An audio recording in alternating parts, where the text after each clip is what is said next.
Paulo Albertini é professor doutor pela USP, né, tem um trabalho, né, dedicado à academia, à questão da construção escrita e da divulgação, né, da questão do conhecimento, das terapias psicorporais, do pensamento, sobretudo baseado na obra de Reich, da unidade funcional, corpo-psique. E o Paulo se dedica aí, esse tempo todo, né, entre outras coisas, a manter esse lugar tão importante que é na academia, né, do pensamento reichiano, do pensamento psicorporal. Então, ele está aqui trazendo para a gente algumas vinhetas aí, vamos dizer assim, pérolas de um dos pioneiros, né, como a Ercília disse, que é o Ferenczi. O Paulo tem estudado a fundo o Ferenczi, porque o Ferenczi foi um psicanalista que tem uma contribuição muito grande no pensamento reichiano e nessa coisa de ser pioneiro, né, de estar buscando novas formas da prática e da teoria psicanalítica. O Paulo está terminando aí a livre docência dele e tem se dedicado muito a isso. Então, nós o convidamos para essa comemoração de 10 anos aqui, né, dessa década de diálogos, para trazer um pensador que é muito importante para nós, né? Então, vou passar a palavra para o Paulo. Bom, pessoal, Cláudio, eu agradeço mais uma vez estar aqui nas Três Bios. Parabéns aí por 10 anos de congresso, né? É muito importante coisas que tenham permanência na cultura atual, né? Então, 10 anos já representam um sucesso e eu agradeço, vamos dizer, por 2 vezes de corpo presente poder participar desse evento, tá? Olha, eu montei três conjuntos de ideias para falar para vocês, tá? Uma apresentação geral a respeito do Ferenczi, como eu cheguei nele, o que eu tenho feito, e 2 textos, duas análises de 2 textos do próprio Ferenczi. Vamos ver, vou dosar o tempo e vou ver também o quanto vocês aguentam da leitura e tal, para a gente, e depois abrir um espaço para, depois do Cláudio apresentar vamos dizer, os continuadores, né? Abre um espaço para a gente, para perguntas e tal, tá? Então, eu vou ler, assim, para ficar mais claro e vamos lá. Bom, nesta mesa vou falar sobre o psicanalista húngaro Sándor Ferenczi, juntamente com Reich, um pioneiro na área das terapias psicocorporais. Como cheguei ao estudo de Ferenczi?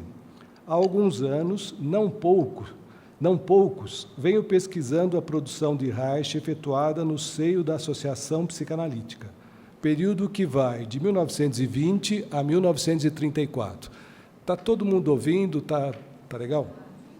Beleza.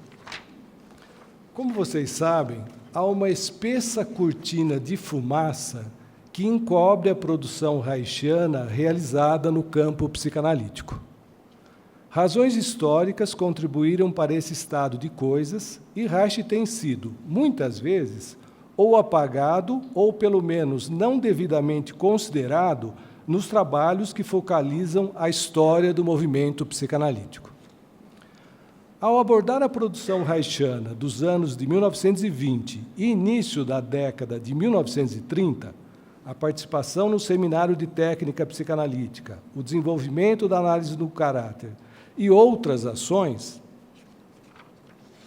me deparei com um número expressivo de referências elogiosas de Reich a Ferenczi. O analista húngaro aparece aos olhos de Reich, em especial no que diz respeito ao campo da técnica psicanalítica, como uma referência obrigatória, uma espécie de ancoradouro que Reich pôde contar, alguém da, digamos, velha guarda psicanalítica que abria caminhos novos e férteis para os analistas mais jovens. Aqui cabe lembrar que Ferenczi é de 1873, portanto, 24 anos mais velho do que Reich. Na coleção analítica editada pela Imago, o artigo sobre Ferenczi recebe o nome de O Pioneiro dos Pioneiros. A meu ver, nada mais justo. Um exemplo desse tipo de menção elogiosa de Reich a Ferenczi pode ser encontrada no capítulo 3, denominado Sobre a Técnica de Interpretação e de Análise da Resistência, apresentado originalmente no Seminário de Técnica Psicanalítica em 1926 e publicado no livro Análise do Caráter, na edição original de 1933.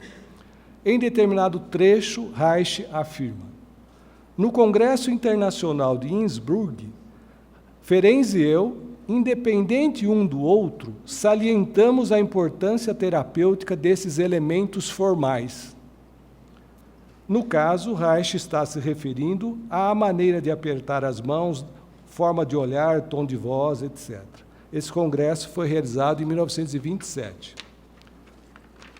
Observem, a chamada leitura da forma, um recurso técnico usualmente associado ao nome de Reich, também era empregado na clínica de Ferenczi, ao que tudo indica, alguns anos antes de Reich. Impressionado com a relevância de Ferenczi para Reich e com os indícios de proximidade conceitual entre esses dois autores, tomei a decisão de seguir o que a investigação pedia, ou seja, abrir um espaço para focalizar a produção desse psicanalista húngaro. Dentre outros objetivos, o meu intuito foi o de mostrar que Reich não estava sozinho nessa trilha de valorizar o corpo na prática clínica.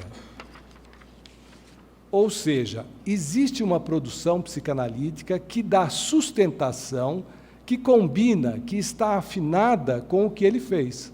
Não se trata de um autor isolado, existe um contexto de suporte, de diálogo com outros autores, sobretudo com Ferenczi, que justifica essa trilha tomada por Reich. Isso é um esclarecimento importante para não ficar um autor separado do contexto e ficar um rótulo, vamos dizer, o estigmatizando. Se for para estigmatizar, tem um grupo, entre eles o Ferenczi, que está junto. Para ajudar na construção de um quadro inicial básico a respeito de Sándor Ferenczi, vou registrar aqui alguns dados preliminares. Ele nasceu em 1873, numa cidade de cerca de 60 mil habitantes, não muito longe de Budapeste, em uma família com 11 filhos. Seu pai era dono de uma livraria e de uma biblioteca ambulante. O Ferenczi foi criado nesse contexto, ele tinha uma ligação muito grande com a escrita, com os livros,